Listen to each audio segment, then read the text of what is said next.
Hey folks, Chapman Mark here. I'm just going to start recording these in the car because I'm on the go and it's easier that way, and I know that you can hear me.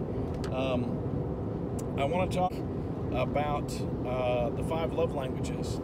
Gary Chapman wrote a book many years ago called The 5 Love Languages, and I don't know if I should say that it saved my marriage, but it certainly did help a lot with it. So let me try to give you a 5-minute explanation, but I highly encourage you to go online, to take the test, to read the book and read what each love language is about. And I give all credit to him for this, but years ago, well, according to him in his book, he sat down on a plane next to a guy who was going through his 3rd divorce, and the guy said, it's almost like we just weren't speaking the same languages. So he wanted to break this down in a simple way, and it's simple enough that I can get it. So let me explain these 5 love languages. And so it's physical touch, words of affirmation, quality time, acts of service, and gifts. So I'll try to break them all down really quick because, again, I just want to make these 5 minutes. So let's start with words of affirmation. Some people like or need to hear affirming words. There's some people who don't need to hear that. I often don't. It's very nice. All of us like all of these. But for me, I want to be able to look and see a job well done. But for some people, to hear it is a very important thing to them. So for them, they're going to do that for you more often. They're also going to want that from you more often. I can get into these deeper, but that's going to take longer. So the other one is acts of service. Acts of service is when people want to do things for you. Some housewives want to, or even, some husbands too, they want to do stuff, and what they want is for you to recognize that they're showing their love for you by performing these actions.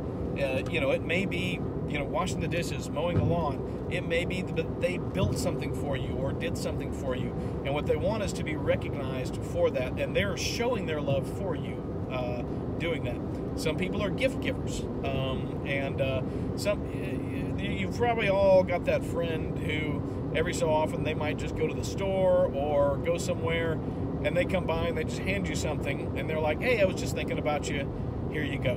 Now, if it's not somebody who is pursuing a love interest in you, it's probably somebody whose spiritual gift or whose love language is gift giving, and they also, but all of these want to receive that back.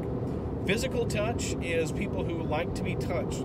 These are people who like to hold hands, who like to cuddle, who like to to touch each other or touch other people. They live and thrive on hugs. And then quality time are people who just want you to spend some time with them. And that could be sitting next to each other watching television, going to, the race together, or anything, as long as it's spending time with each other. Now, here's the thing. All of these, we all love all of these at times. Of course, I love it when people give me words of affirmation. Hey, that was a great message yesterday, or you really helped me out in this.